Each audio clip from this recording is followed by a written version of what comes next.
میرے محترم دوستو، بزرگوں، عزیزو، میرا اپنا خیال یہ ہے اور یہ یقینی بات ہے کہ سب سے زیادہ گوشت دنیا میں نہ بھینس کا کھایا جاتا ہے، نہ کڑے کا کھایا جاتا ہے، نہ بکرے کا کھایا جاتا ہے، نہ مرغی کا کھایا جاتا ہے۔ سب سے زیادہ گوشت دنیا میں مسلمان کا کھاتا ہے۔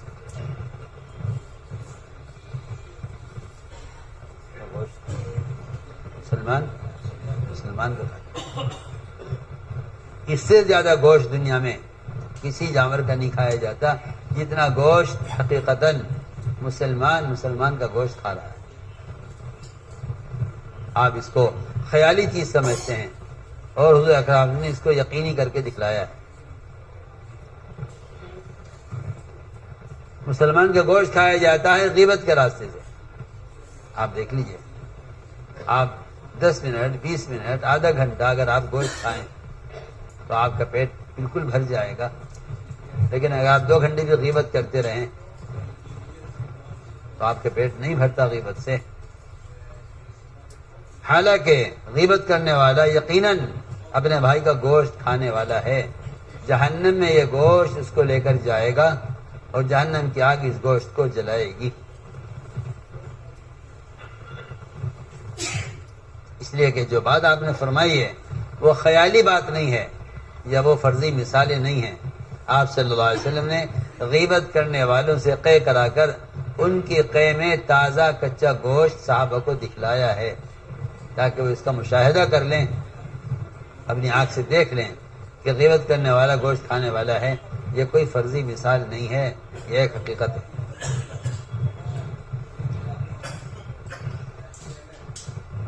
اس لیے میں نے عرض کیا کہ سب سے زیادہ گوشت کھایا جاتا ہے دنیا میں مسلمان کا، اور اللہ مجھے معاف فرمائے سب سے زیادہ غیبت ہمارے ماحول میں ہے۔ وجہ اس کی یہ ہے جہاں افتراق ہوگا وہاں غیبتیں چلیں گی۔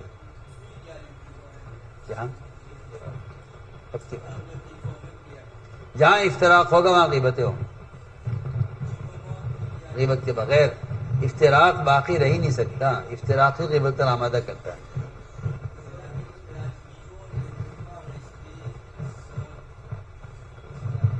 اس لیے ہم سنی ہوئی خبر پر غیبت کرتے ہیں۔ آپ صلی اللہ علیہ وسلم نے اعتراف کرنے والے کی بات کو بھی قبول نہیں کیا۔ ہم مخبر کی بات کو یقین کرتے ہیں، آپ صلی اللہ علیہ وسلم نے اعتراف کرنے والے کی بات کو بھی قبول نہیں کیا۔ 4 مرتبہ اقرار کیا ہے ماعز بن مالک اسلمی نے اپنے زنا کرنے کا، خود اعتراف کیا، میں نے زنا کیا، میں نے زنا کیا، میں نے زنا کیا، میں نے زنا کیا۔ آپ نے ہر مرتبہ انکار کر دیا کہ نہیں، تم نے زنا نہیں کیا، جاؤ۔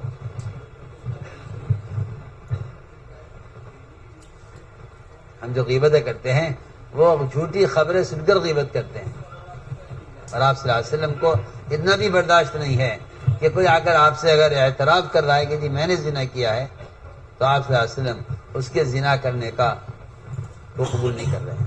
فرمایا نہیں، تم نے زنا نہیں کیا۔ ایک شخص نے کہہ دیا کہ اس نے زنا کیا اور پھر اس کو کتے کی طرح رجم کیا گیا۔ آپ صلی اللہ علیہ وسلم نے کیا فرمایا اس پر، اور غیبت کی مثال کتنے گندے اور سڑے ہوئے حرام گوشت سے آپ صلی اللہ علیہ وسلم نے غیبت کی مثال دی ہے۔ تو میں نے اس لیے عرض کر رہا ہوں کہ ہمارے ماحول میں غیبت بہت ہے، اس لیے کہ افتراق ہے اور بلا وجہ کا افتراق ہے، کوئی وجہ افتراق نہیں، بلا وجہ کا افتراق ہے، اور افتراق کی وجہ سے اکثر وقت کام کرنے والوں کا غیبت میں گزرتا ہے۔ میں یقین سے کہہ رہا ہوں، اور وہ سمجھتے ہیں کہ اس سے مسئلہ حل ہوگا، کوئی مسئلہ نہیں ہے، آپ کو مسئلہ ہی نہیں ہے۔ آپ کے اپنے ذہنی خیالات ہیں جس کی وجہ سے افتراق اور غیبتوں کا دروازہ کھلا ہوا ہے۔ اس لیے چاہیے اپنے وقت کو کام میں استعمال کرو، ورنہ حرام میں استعمال ہوگا، یہ پکی بات ہے۔ فرصت سب سے بڑا معصیت کا سبب ہے۔ فرصت سب سے بڑا معصیت کا سبب فرصت ہے. جو فرصت ہوگی وہ کسی معصیت کا شکار ہو جائے گا، اس لیے کہ فرصت سے غفلت، غفلت سے معصیت، فرصت سے غفلت، غفلت سے معصیت.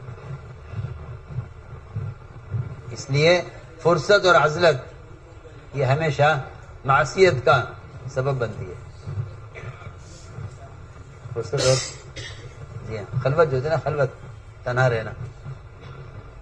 جو آدمی اکیلا رہے گا وہ یا تو جاہل رہے گا یا معصیت میں مبتلا ہو جائے گا. جو اجتماعیت میں رہے گا وہ معصیت سے بھی محفوظ رہے گا. جو آدمی اکیلا رہے گا وہ معصیت اور غفلت اور جہالت کے شکار ہو جائے گا. اس لیے فرمایا حدیث میں کہ اگر بچنا چاہتے ہو فتنوں سے تو عموم میں رہو اور جماعت کے ساتھ رہو اور مسجد میں رہو. تو میں نے عرض کیا کہ غیبت ہوتی ہے جب آدمی کوئی کام نہیں ہوتا، جب کوئی کام نہیں ہوتا. لوگ آ کے بیٹھ جاتے ہیں، لوگ آ کر بیٹھ جاتے ہیں غیبت کرنے کے لیے. آدمی بیچارہ لحاظ میں کہ بھئی اب ان کو کیسے روکوں، انہیں کیسے منع کروں، یہ تو ہمارے بڑے پرانے ہیں. لیکن بیماری غیبت کرنے کی ہے، ان کے لحاظ میں بیٹھ جاتے ہیں. گھنٹہ 2 گھنٹہ گزر گیا، غیبت ہو گئی. حالانکہ چاہیے یہ کہ اگر تمہارے پاس کوئی شخص کسی کے متعلق کوئی بات لے کر آئے تو تمہیں فوراً چاہیے کہ اس سے کہیں جی یہ وقت تو ہمارے یہاں گشت کا ہے، چلیے گشت میں چلتے ہیں. میں تم سب سے کہتا ہوں کام کرنے والوں سے، اگر تم نے گشت کا وقت طے کر لیا اور تم نے 2.5 گھنٹے مسجد کو دینا وقت کے ساتھ طے کر لیا تو اس کے علاوہ کا وقت معصیت میں گزرے گا. سنت یہ نہیں ہے. سنت یہ نہیں کہ آپ گشت کا وقت طے کر لیں، یہ سنت نہیں ہے. سنت یہ ہے کہ جو وقت فارغ ہے اس کو دعوت یا عبادت میں لگایا جائے. سمجھے ہم کیا کہہ رہے ہیں؟ جو وقت فارغ ہے اس کو دعوت یا عبادت میں یا تعلیم میں لگایا جائے. یہ نہیں اس وقت گشت ہو گیا باقی وقت فارغ ہے. سنت یہ نہیں ہے. سنت یہ ہے کہ جس وقت تقاضا آئے اس وقت مشغول ہو جاؤ. جب کوئی تقاضا نہ ہو تقاضا پیدا کرو. اگر تقاضا پیدا نہیں کرو گے تو معصیت مبتلا ہو جاؤ گے. معصیت میں اس کا آسان راستہ یہ ہے کہ تمہارے پاس کوئی آئے نا غیبت کرنے کو، اسے کیا کہو کہ چلو گشت میں چلو. فوراً تم سب سے کہہ رہا ہوں، اگر تم اس بات کو میری پکڑ لو اور تھام لو، میں قسم کھا کر کہہ سکتا ہوں کہ تم اتنی خیر پاؤ گے اور ہر شر سے محفوظ ہو جاؤ گے. جب بھی کہو کہ آگے نا بھائی کوئی بات کرنی، آؤ گشت کر. اگر اسے گشت کرنا ہوگا، وہ کام چاہے گا تو گشت کرے گا، معذرت کر کے چلا جائے گا. تمہیں ایک مثال دیتا ہوں، تمہیں ایک مثال دیتا ہوں. ایک آدمی کی پرچون کی دکان تھی.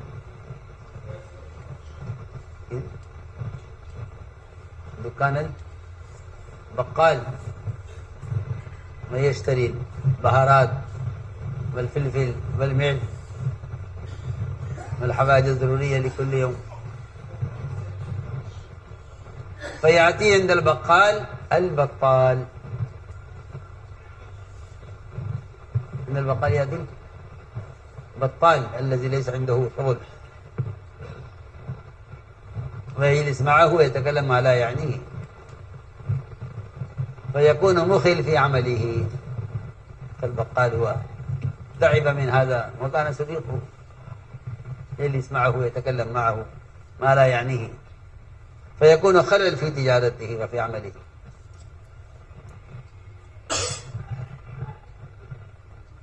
فجاء مرة وجلس معه وكان يريد أن يذهب ولكن هو جلس عنده يتكلم ما لا يعنيه. فلما تعب منه دخل في داخل الدكان وجاء بالغرائر، غرائر فلفل احمر،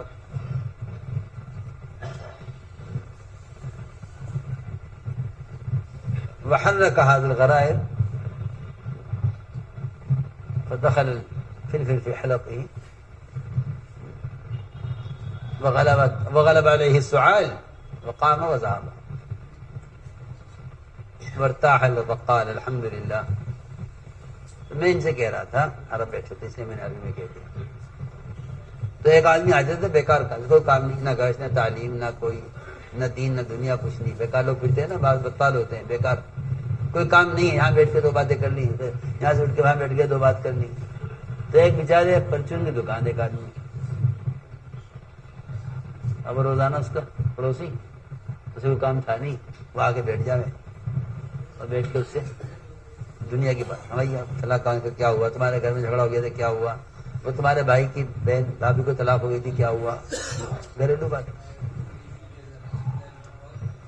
اس کا بیچارہ کا حساب گاہک آویں دے کے چلے جاویں کہ یہ تو بات ہی نہیں کر رہا. سارا دن کا حساب رہ جاوے، سارا کام رہ جاوے، دکان دیکھنا، سجانا، اٹھانا رکھنا. اب وہ اس کے لحاظ میں کہ بیچارے آگے سے بات کرنی پڑے گی بیٹھ.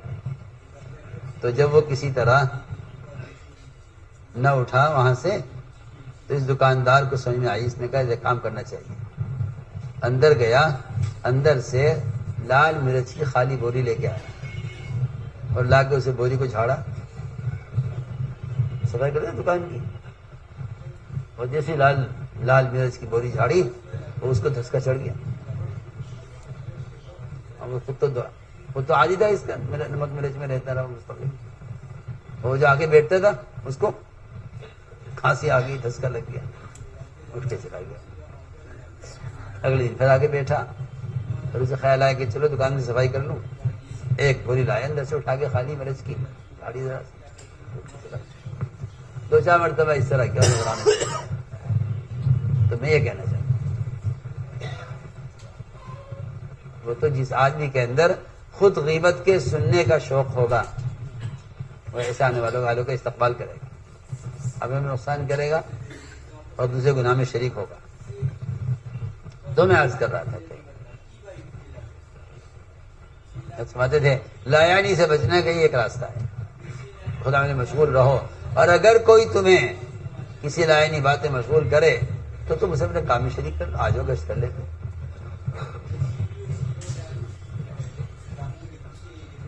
اگر ہے اس کو کام کا فکر اور کام کا شوق تو گشت میں لگ جائے گا، وہ نہ کچھ ہو کے چلا جائے گا.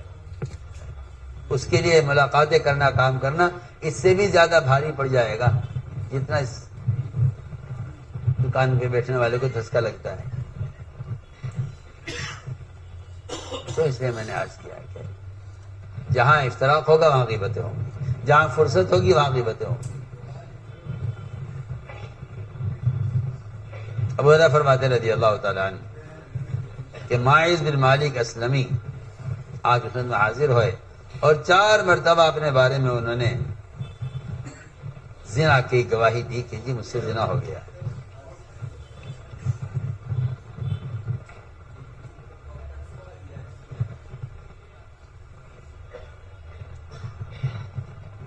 آپ نے ہر مرتبہ ان سے رخ پھیر لیا، اعراض کیا، آپ نے انکار کیا نہیں تم نے زنا نہیں کیا. چنانچہ انہوں نے کہا کہ میں نے زنا کیا ہے. آپ ان کو رجم کیا. آپ نے سنا 2 آدمی ایک کہہ رہا تھا دوسرے سے کہ دیکھو اس کو اللہ نے تو اس کے گناہ پہ پردہ ڈال دیا تھا، اللہ نے اس کی زنا پہ چھپا لیا تھا، مگر اس سے رہا نہیں گیا، اس نے خود ہی اپنے آپ کو لا کر پیش کر دیا، یہاں تک کہ کتے کی طرح رجم کیا جا رہا ہے. آپ نے خاموش ہو گئے سن کر، آپ نے ان سے کچھ نہیں کہا. تھوڑی دور آپ چلے ان کو لے کر، آپ گزرے، ایک گدھا مرا ہوا پڑا تھا اور پھول گیا تھا اور اس کی ٹانگیں کھڑی ہو گئی تھی پھول کر. آپ نے فرمایا کہاں ہے فلاں فلاں 2 صحابی، بلائے ان دونوں کو. انہوں نے کہا ہاں یا رسول ہم یہاں ہیں. فرمایا کیا بات ہے؟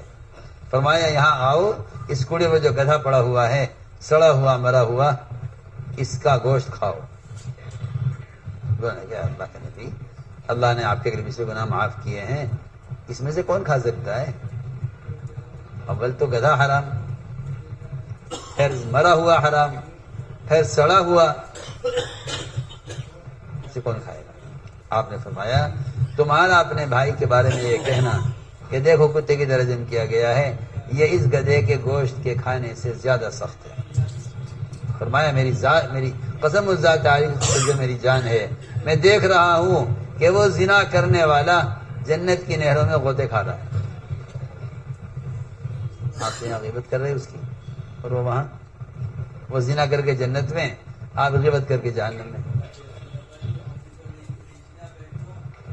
ابن منقدر کہتے ہیں